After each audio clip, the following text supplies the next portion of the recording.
लक्ष्मी का वो कदम कब्जे के अंदर हो, वो कदम कब्जे के अंदर हो। महाराज की जीवन की जय जयकार हो, महाराज की जीवन की जय जयकार हो।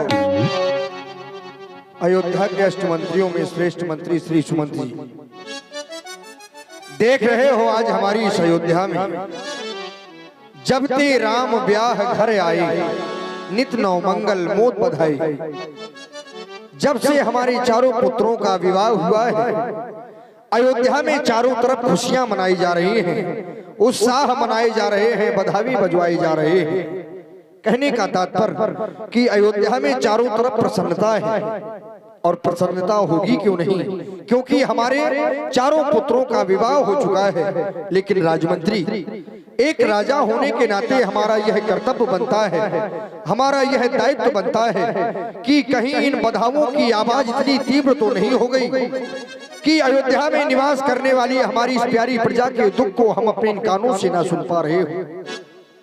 ऐसी प्रसन्नता भी किस काम की यदि दूसरे का दुख हमें अपने कानों से सुनाई ना दे, केवल अपनी खुशियां ही दिखाई दे, फिर तो जीवन ही बेकार है।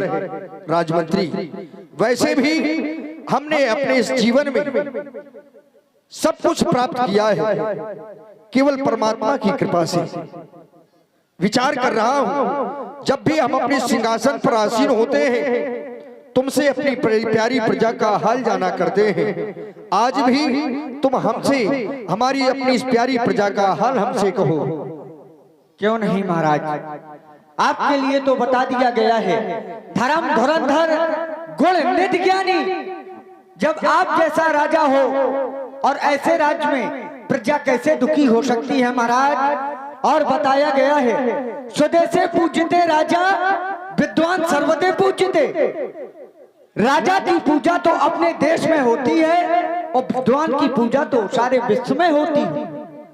और फिर आप तो ज्ञानी राजा हैं, आपकी पूजा तो इस सारे विश्व में है महाराज। और बताया गया है, धनशाला, पाठशाला, शस्त्रशाला, गौशाला इत्यादि शालाएं पूर्ण रूप से चलाई जा रही हैं। आदत कोई भिक्षा मांगने के लिए आ रहा है महाराज, तो उसे भिक्षा भी प्रदान की जा रही है। और महाराज, आपके राज्य में एक विशेषता और देखी है जो किसी भी राज्य में हमने नहीं देखी। आजा और सिंह ये एक दूसरे के विरोधी हैं, लेकिन महाराज के राज्य में इतना प्रेम कि आजा और सिंह एक ही घाट से जल ग्रहण कर रहे हैं महाराज। आपके राज्य में किसी भी प्रकार का कोई कष्ट नहीं महाराज, कोई कष्ट नहीं। हृदय से साधुवाद है आप जैसे मंत्रियों को। जिस राजा के राज में आप जैसे मंत्री हो, वह राजा कभी भी पथ भ्रमित नहीं हो सकता। लेकिन फिर भी राजमंत्री, आज हम अपने सेनागार से सीधे ही अपने सिंहासन की ओर चले आए हैं। आभास करते हैं कि हमारे यह पूर्वजों का ताज कुछ टेढ़ा सा है, सो दर्पण की व्यवस्था की जाए, हम अपने इस ताज को सीधा करेंगे। राजा दशरथ ने स्वभावशी दर्पण को मंगाया और राय सुभाई मुकुर करनीना, बदन बिलो के मुकुटे समकीना।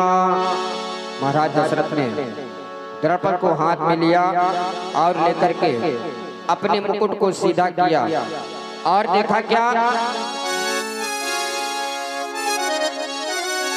श्रवण समीप भय सिद्धि कैसा, मनहु जरठ पनो अशुभ देशा।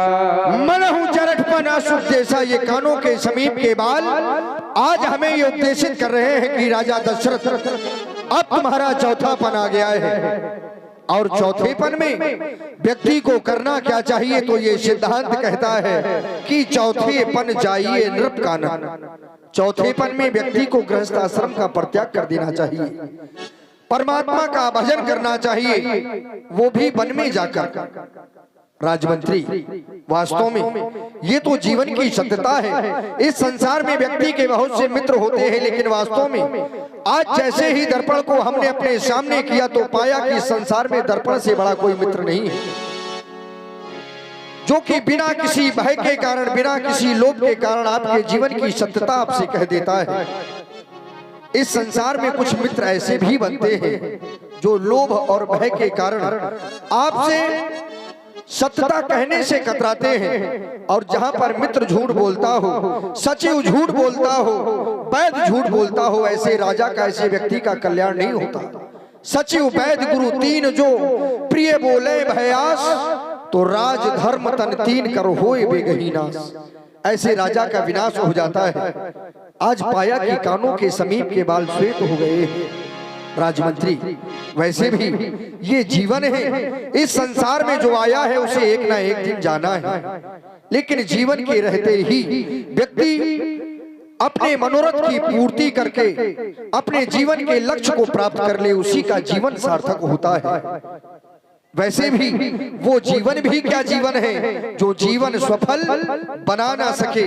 तभी तो कवियों को कहना पड़ गया, वो जीवन भी क्या जीवन है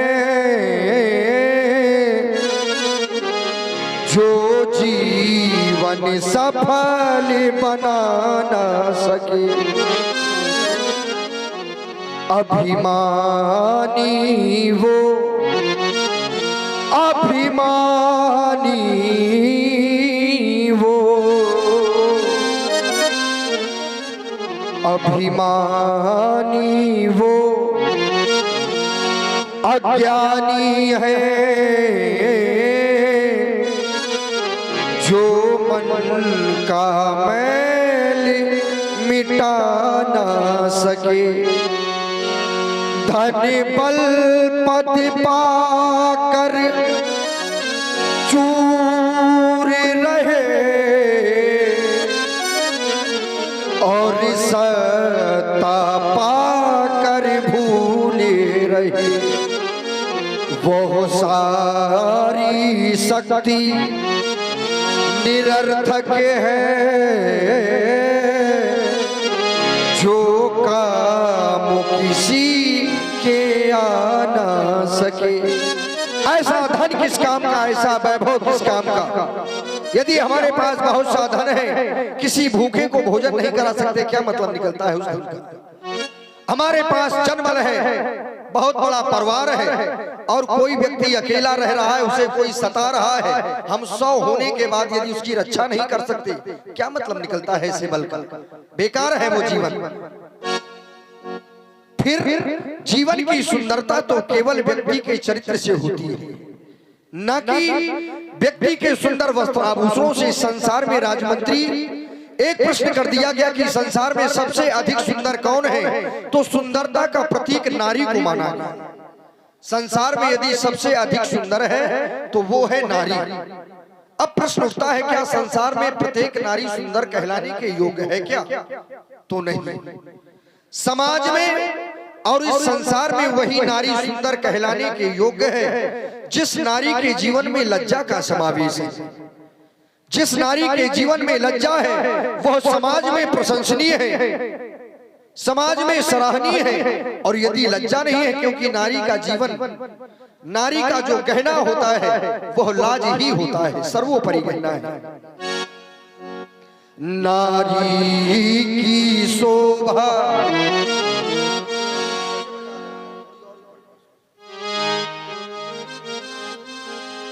नारी की शोभा लाज से है,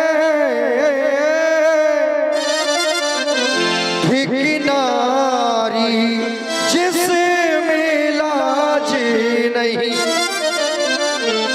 ब्राह्मण की शोभा ज्ञान से है,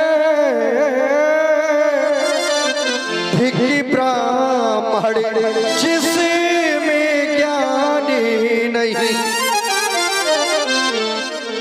राजा की शोभा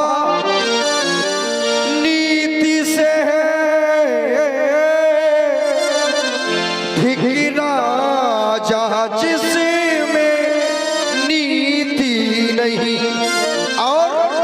छत्री की शोभा धर्म से है,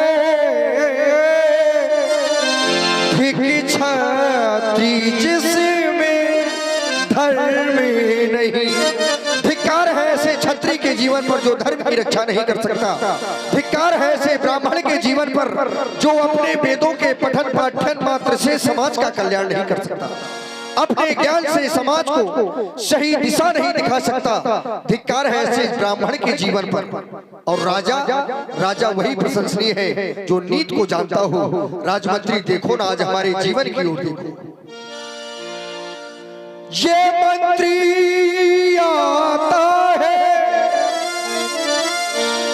वो ग्रीष्म काल, ये सुंदर बसंत ऋतु जाती है, ये सुंदर बसंत ऋतु जाती है।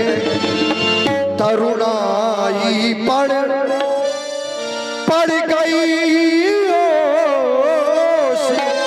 अब वृद्धि अवस्था आती है।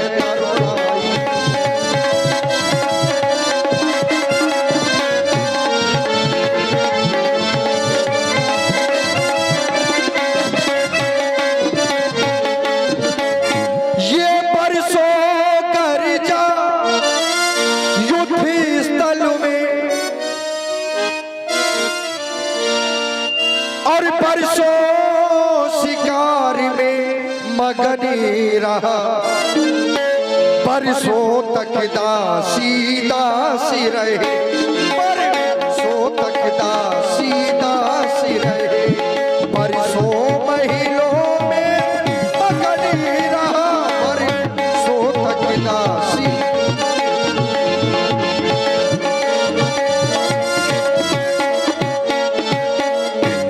हमारा हृदय कह रहा है यह छोड़ छाड़ जग के झगड़े,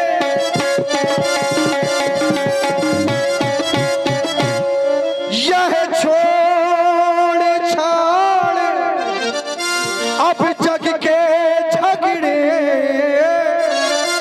वो बंदा तलाश कर मुक्ति का, नादान ब्याज की चाहत में खोए देता है पूंजी का।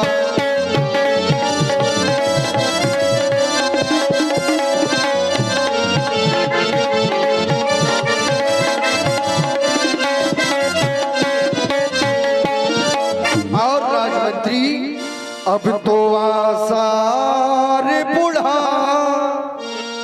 पे के नजर आते हैं।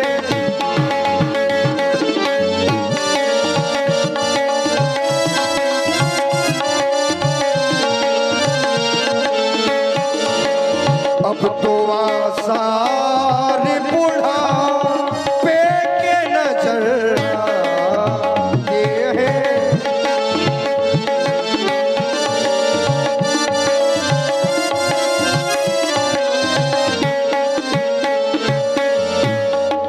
अब तो आसार बुढ़ापे के नजर आते हैं। अब तो आसार बुढ़ापे के नजर आते हैं। रोज हम दिन की तरह, रोज हम दिन की तरह रोज ढलते जाते हैं। रोज हम दिन की तरह रोज ढलते जाते हैं।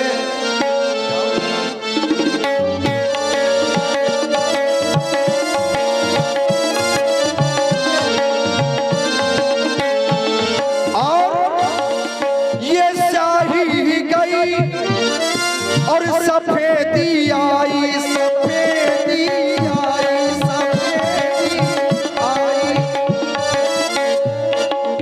स्याही गई और ये सफेदी आई, नैनों में नहीं पड़ती दिखाई।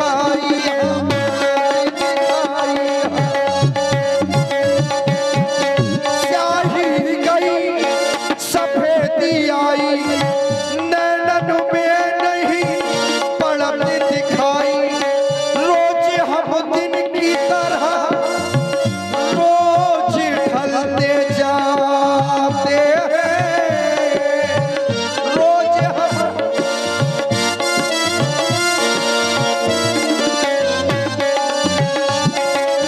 अब तो आसार बुढ़ा बेग नजर आते हैं।